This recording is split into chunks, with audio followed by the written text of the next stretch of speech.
Yes, magandang gabi po, ma'am. Ah, Lalong-lalo na po sa mga tagapakinig ng Bombo Radio Dagupan, sa aming mga kabarangay dito sa Barangay Lungos po, ma'am.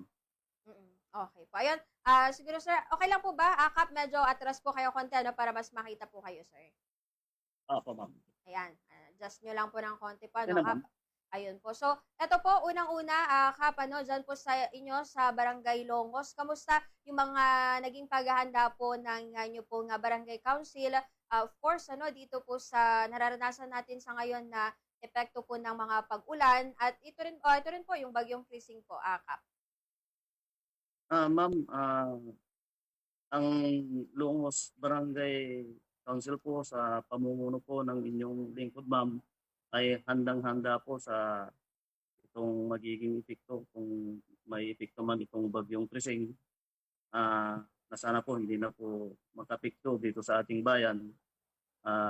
Ma'am, actually, last year pa po, naging handa na po ang aming barangay.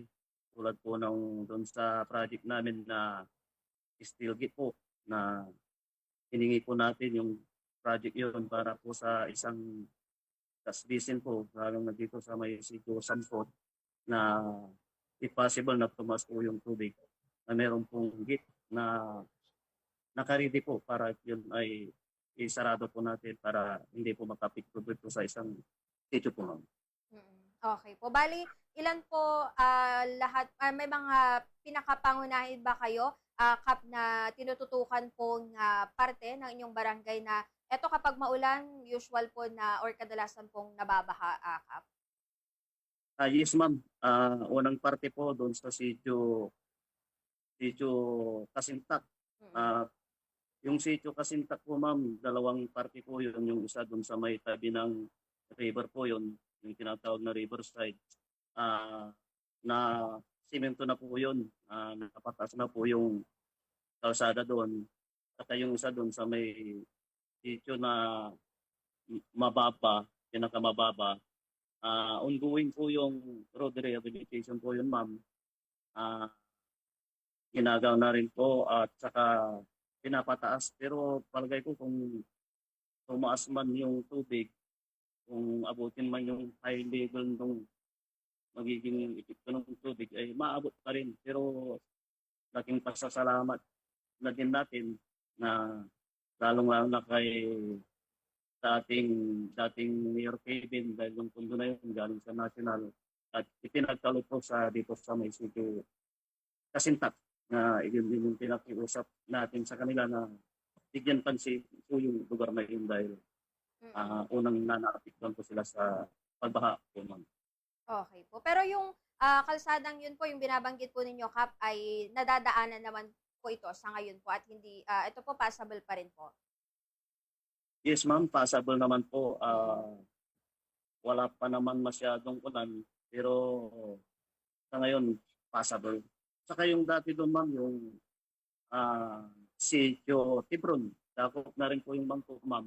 Yung dati, uulan lang ng mga 3 oras, nagpasal na po yun. Pero last year po, ma'am, nagawa ng Congressman Arenas po yun, pinagkalot po sa Barangay Mangkok. But yung na, unang nakikinabang po is Barangay Longson dahil din po yung labasan ng aming barangay, ma'am. Pasukan. Okey po. Ang Barangay Longos po ba, Kap, ay malapit po ba ito sa ilog, diyan po sa Kalasyaw po, dun sa Marusay po? Ma'am, Malapit po ba ang Longos po, Kap, dun po sa ilog, diyan po sa bayan ng Kalasyaw, yung sa Marusay po? ah, ang barangay Lumos po, ma'am, tabi po ng ilog po yun, ma'am. Ito, ma'am. Actually, ma'am, pag sa may batas talaga yung tubig, pag bumaba ka, tumatawid po yung tubig ba sa may barangay Talibao, down to Mangkok, at saka dito rin sa amin, ma'am, bababa sa aming barangay dahil ito nga po yung lugar na tax basin po yung barangay Lumos po, ma'am. Okey po. So, kailan po yung huli, Kap, ano, na may, talagang naapektuhan po ng matinding pagbaha diyan po sa inyong barangay po? Yung last po? Yung pinaka-apektuhan, ma'am, if I'm not mistaken, taong 2023 po, ma'am. Mm, Talagang isa sa masasabi ko na pinakamataas po yung pagbaha na aming naranasan nung time na po yun, ma'am. mm. Okay po. At balik po tayo dun sa mga paghahanda nyo nga po rito no, sa bagyo at gano'n na rin yung mga sunod-sunod na po na pag-ulan. Tama po ba? Naka-activate na rin po yung inyo pong barangay council po. Particular po ano, yung BDRMC po na tinatawag po.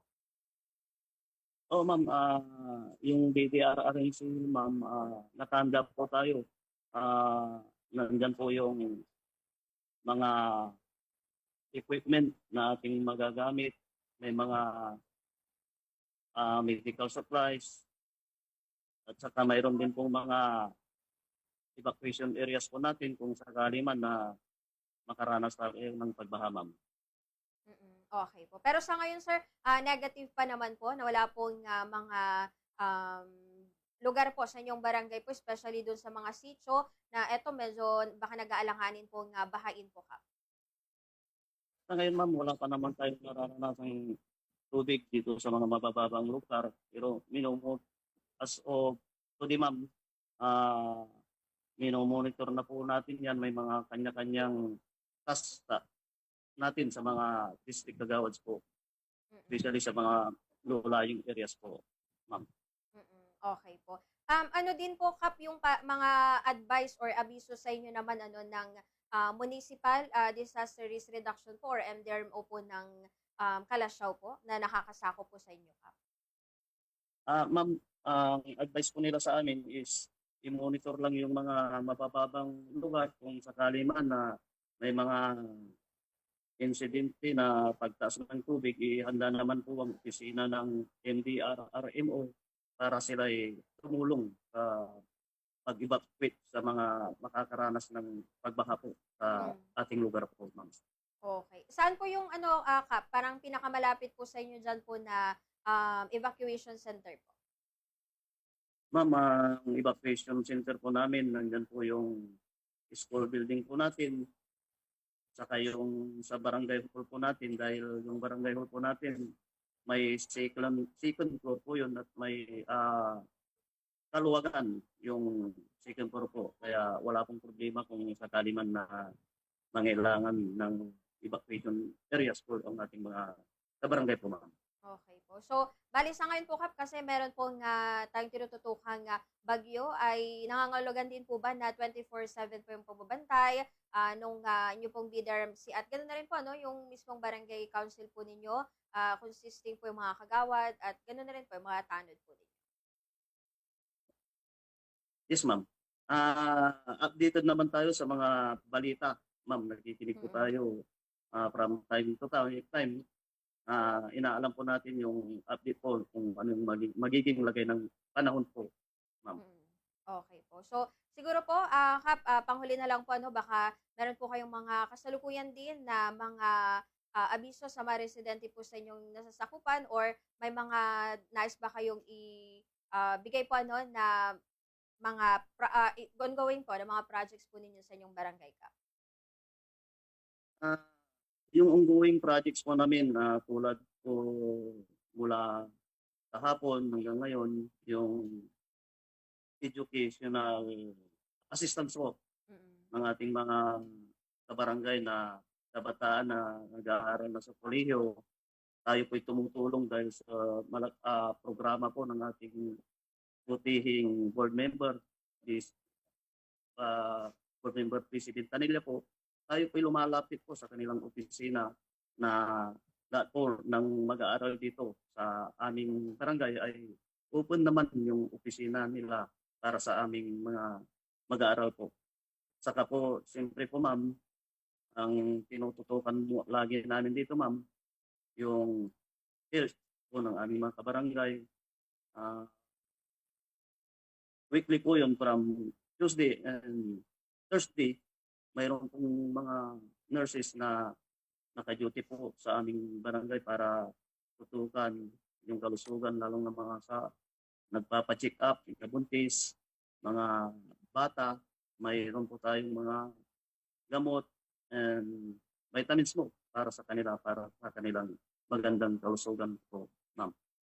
Okay po. So, panghuli na lang po, Kap, inyong mga mensahe na lang sa mga nasasakupan po ninyo diyan sa Barangay Longos, sa pag-iingat po nitong may nararanasan po tayong sama po ng panahon.